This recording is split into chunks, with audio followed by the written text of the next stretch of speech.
So, Bob, this is about measuring risk, hugely important theme, and one that is key for anyone interested in hedge funds, right? Yeah, exactly. It's not a venture capital term. It doesn't relate to the internet exposure. It relates to long-short strategies, which, of course, are the heritage and pedigree of hedge funds generally. In fact, there's an interesting little piece of trivia. Who actually ran the first hedge fund ever?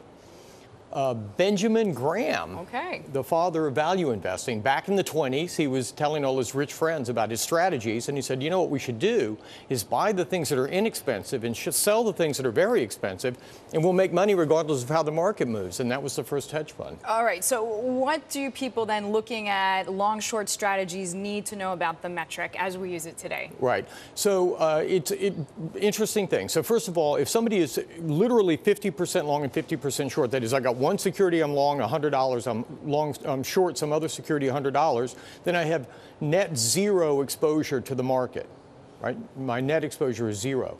But most hedge funds do not operate on net zero exposure. They have a bias. They think at any particular time, that's what we call it, a bias. It's either a positive bias, a bullish bias, or a bearish bias. And so your net exposure is your long percentage minus your short percentage. So if you're 80% long and 20% short, then you have 60% net exposure. All right, now what if you are net short? You can be net short, for sure. It's just the reverse. And not only that, you can be more than 100% when you add up the long and the short, because most hedge funds use leverage. So a lot of times you'll see the gross exposure of something like 180%. So they'll be 120% long, 60% short. So they've got a 60% net long position, but 100% gross exposure position. So what does all this mean to someone who is considering putting money into a hedge fund?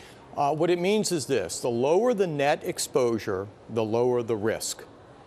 So if you can find someone who is running, for example, only a 20% net long book, and he's constantly stamping out returns that are positive returns month after month and year over year, there's a good chance you're looking at a real alpha generator there, because they're just not taking that much overall market exposure risk to get to the returns that they're generating.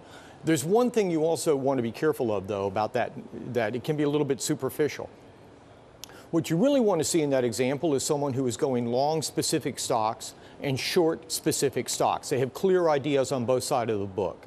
What is a little less attractive is someone who is long a bunch of stocks and gets his short side by simply buying a put, an index.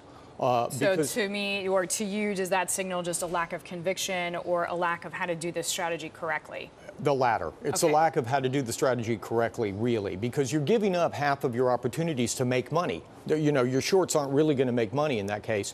And what you want, hedging. Right, exactly. It's just kind of a cheap way of buying insurance, and you're saying, great, yeah, I'm only running a 60% net long book, but my real opportunities to make money are just on the long side, because my short ideas, I don't really have great short ideas, I'm just buying a put. Whereas the other guys, really great managers, will be able to make money on their longs and their shorts, and that's real alpha. And the big picture, again, is this question of gross exposure. Right, exactly. So you want to know about the net exposure, but you also want to know about the gross exposure, because even if someone's only 20% net, if they've got a gross exposure of 180% or 200%, they're taking on a lot of leverage, so there's a lot more risk there than it looks like there may be.